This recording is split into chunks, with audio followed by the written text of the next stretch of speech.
But for those of you that maybe have been under a tree, don't we have a video? Yeah, let's play a video of the Grambling State and Bethune-Cookman fight. I think we have that, correct? Yeah, let's play that. And then I want to play Mickey Joseph. I think it's SOT number 5. Mickey Joseph is the head coach of Grambling State. And you're looking at this massive brawl that went on for, quite a while here. This isn't your typical football brawl where it's some pushing and shoving just for a few seconds. This went on for what seems like an eternity. And there were fights everywhere. And then what was most unusual, because look, in baseball and football and basketball, in hockey, there are fights. But they normally don't go on this long. And all the helmet throwing, and this goes on forever. This isn't your typical sports brawl. This is an embarrassment. And I believe there ended up being 27 players suspended because of this brawl. This is, because I've seen people say, oh, when Michigan and Ohio State, it's just passion. But now that it's two black teams, it's, now it's the worst thing in the world. Look, I've been involved, I believe it was 1987, Ball State, Indiana State at the Hoosier Dome in 1987. We had a brawl. But it was over and done with. It was pretty quick. No one got hurt. I think 2 or 3 guys on our team got in trouble from our head coach, and maybe a couple, 2 or 3 guys on the other team. I don't, but I've seen it. This was unusual. And what was really unusual was the Grambling State head coach after the game justifying it. Let's play Mickey Joseph. When you play here, you got to make sure, as a coach, support staff, that all your players come down. If you're gonna walk down there and take your time, and now it's 3 minutes and 30 seconds on the clock, and we're standing on the stairs, and you got 4 or 5 kids who's just walking down, taking their time. Listen, at the end of the day, I'm thinking like, well, no, they know what they're doing. They taking their time, so we're trying to give them the respect. So by the time we got to go, we can't wait on 2 players, but they should never leave their players. Who leaves their players? Who leaves their players over there knowing that we got to come down? But see, that's what I'm talking about. That's the disrespect stuff. And we're not going to tolerate disrespect here at Grambling. You won't disrespect us. We're going to meet disrespect with disrespect. Because be responsible, get your kids out the locker room, make them get to the field. They came down on the field, they walked on the field. That's disrespecting the game, first of all. So that's my perspective. And I told him after the game, I said, you can't leave your kids up there. You can't leave your kids up there. So we talked. I know we're going to hear, I'm going to hear from my AD. I'll talk to my AD. He'll talk to his AD. And, I told him, I said, if they fine us, then you know what? Where'd you pay? We're going to meet disrespect with disrespect. This is a head coach, a leader of men. By the way, Vance Joseph is Mickey Joseph's brother. Vance Joseph has been the head coach in the NFL. I believe he's now still the defensive coordinator for the Denver Broncos. I think Vance Joseph played in the NFL. I think they have another brother that played in the NFL. This is a football family. And Mickey Joseph, I believe at one point, was considered, was in line to be potentially the head coach at the University of Nebraska. He had some domestic violence issues that ended his bid to be the head coach at the University of Nebraska. This is someone with some credentials and credibility who is talking like a gang leader, who is justifying an embarrassing level of on-field violence. This is a leader, allegedly, of young men, justifying this type of brawl and behavior.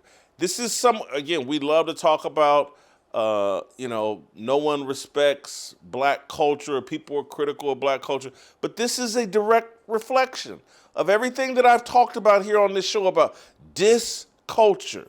And you have a head coach, someone above the age of 45, 50 years old, justifying disculture. If I get disrespected, I now have the right to turn violent against you or whoever I feel has disrespected me. This is a childlike, dangerous mentality from a head coach of Grambling State University. That's where Eddie Robinson coached. But this is what has happened to black culture. We justify any and everything, and we justify it in the name of, hey, I've been disrespected. My feelings have been hurt. This single player didn't get out of our way in a timely enough fashion, and therefore a brawl kicks off. A Bethune-Cookman player hasn't gotten out of our way in a timely fashion. We've been disrespected, and we're not going to tolerate that at Grambling State. It's a bad look. It's a really bad look. And when I point these things out, oh, Whitlock, you're an Uncle Tom and a coon. Well, guess who's joined me?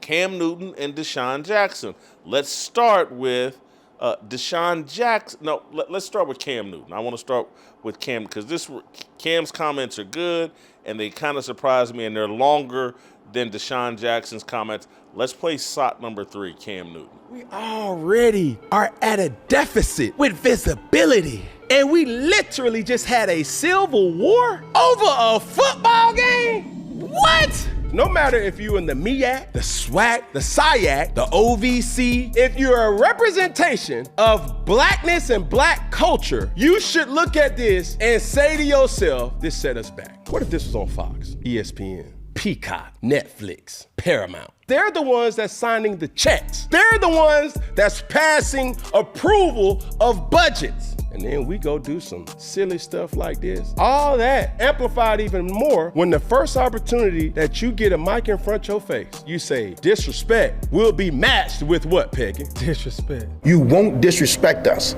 We're going to meet disrespect with disrespect. It set us back. Just imagine if you had college game day and a melee broke out in halftime versus LSU and Alabama. Certain things just will not happen. Hey man, we need equal opportunity. We need a piece of that media pie. We already don't got a lot of money to pull from. Now, the MEAC and the SWAC about to find us 30,000? Man, come on. I had a coach once tell me, behind every crazy player is a crazy parent. And behind every crazy player is a coach that allowed it. You think Nick Saban is allowing any foolery? You think Bill Belichick is allowing any of that toxicity to fester? You will easily get controlled, altered, and deleted up off of that staff. Your key card will not have as much access as you thought it did. Hey, bro, can you let me in? Hold on real quick. Dee. Man, hold on, stay right there. That is a firing offense. Hey, coach, you in there? It's Cam, the athletic director. Hey, matter of fact, right outside, I got a 5-gallon trash bag. No, I really don't want to talk. We got security out here, too, that will escort you to your car. Coach, what the hell are you doing? What we not gonna do is allow you to show your whole rear end to the public. Not on our TV time. No, absolutely not. I don't care what somebody else did. It's what you do in retaliation to that.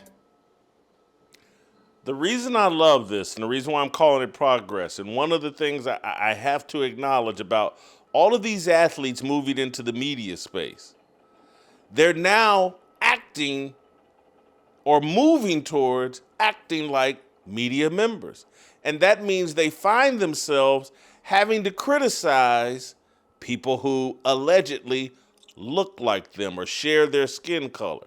And so when it was just us journalists out here doing it, if you were white and you called out Mickey Joseph and this foolishness, oh, you're being racist. If you were black, you're an Uncle Tom and a coon. And the athletes used to feel this way and say these types of things. And now that they're in the media and they have to they're looking out and like, hold on, man.